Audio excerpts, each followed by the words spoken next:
Halo semua, perkenalkan nama saya Jasmine Elinaja, biasa dipanggil Jasmine dari kelas 11 MPLB 1. Di sini saya mau jelasin tentang Operasi Trikora dan upaya pembebasan Irian Barat. Sebelumnya kalian tahu nggak apa itu Operasi Trikora? Jadi Operasi Trikora adalah operasi militer yang dilakukan oleh Indonesia dengan tujuan untuk merebut wilayah Irian Barat dari Belanda. Operasi ini terjadi pada tanggal 19 Desember 1961 hingga 15 Agustus 1962. Latar belakang Operasi Trikora dimulai dari perselisihan antara Indonesia dan Belanda mengenai status Irian Barat setelah konferensi Meja Bundar pada tahun 1949. Meskipun dalam konferensi tersebut disepakati bahwa masalah Irian Barat akan diselesaikan dalam waktu 1 bulan, Belanda enggan membahas masalah tersebut. Hal ini menyebabkan ketegangan antara kedua negara selama bertahun-tahun. Presiden Soekarno kemudian mengeluarkan seruan Trikora pada tanggal 19 Desember 1961 di Yogyakarta. Seruan ini mengajak rakyat Indonesia untuk berjuang memperoleh kemerdekaan bagi Irian Barat dan menegaskan bahwa bendera merah putih harus berkibar di wilayah tersebut. Operasi Trikora melibatkan mobilitas pasukan TNI dan dilakukan dengan tujuan merebut kembali wilayah Irian Barat dari Belanda. Operasi ini melibatkan berbagai aspek termasuk operasi militer, diplomasi, dan kampanye politik. Pasukan TNI dikerahkan untuk menghadapi pasukan Belanda di Irian Barat. Setelah berlangsungnya Operasi Trikora, Indonesia dan Belanda akhirnya melakukan perundingan yang dikenal sebagai Perundingan New York. Hasil dari perundingan tersebut adalah penyerahan wilayah Irian Barat dari Belanda kepada Indonesia. Tanggal 19 Desember kemudian diperingati sebagai Hari Trikora untuk mengenang perjuangan dalam membebaskan Irian Barat. Trikora memiliki 3 poin utama yang menjadi isi dan tujuan dari operasi ini, yaitu 1. Gagalkan pembentukan negara Papua, 2. Kibarkan bendera merah putih di Irian Barat, 3. Bersiap untuk mobilisasi umum. Gagalkan pembentukan negara Papua. Trikora bertujuan untuk menggagalkan upaya Belanda dalam membentuk negara Papua yang terpisah dari Indonesia. Kibarkan bendera merah putih di Irian Barat.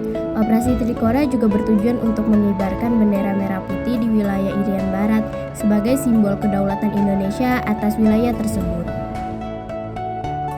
Bersiap untuk mobilisasi umum. Trikora juga mengajak rakyat Indonesia untuk bersiap-siap melakukan mobilisasi umum dalam rangka mempertahankan kemerdekaan dan kesatuan tanah air serta bangsa.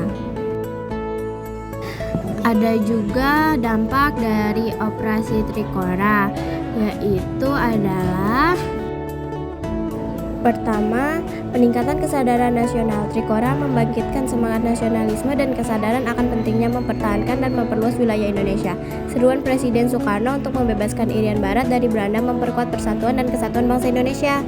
Kedua, mobilisasi rakyat. Trikora melibatkan mobilisasi rakyat Indonesia untuk mendukung perjuangan membebaskan Irian Barat.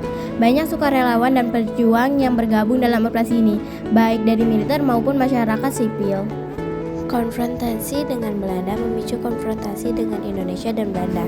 Pertempuran terjadi antara pasukan Indonesia dan Belanda di wilayah Irian Barat yang menyebabkan korban jiwa dan kerusakan materi yang cukup besar.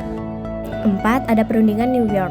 Setelah Trikora, Indonesia dan Belanda akhirnya melakukan perundingan yang dikenal sebagai Perundingan New York. Hasil dari perundingan ini adalah penyerahan wilayah Irian Barat dari Belanda kepada Indonesia. Yang kelima atau terakhir adalah peringatan Hari Trikora. Tanggal 19 Desember kemudian diperingati sebagai Hari Trikora untuk mengenang perjuangan dalam membebaskan Irian Barat. Peringatan ini menjadi momen penting untuk menghargai perjuangan para pejuang dan mengingatkan akan pentingnya persatuan dan kesatuan bangsa. Sekarang mari kita bahas tentang upaya pembebasan Irian Barat. Nah, upaya pembebasan Irian Barat terbagi menjadi beberapa upaya nih. Pertama, ada diplomasi. Indonesia melakukan berbagai upaya diplomasi untuk menekan Belanda agar menyerahkan Irian Barat. Indonesia membawa masalah ini ke berbagai forum internasional seperti Perserikatan Bangsa-Bangsa. Kedua, ada militer. Selain diplomasi, Indonesia juga mempersiapkan kekuatan militer untuk membebaskan Irian Barat. Dibentuklah Komando Mandala Pembebasan Irian Barat di bawah pimpinan Jenderal Soeharto. Yang ketiga, ada Operasi Trikora.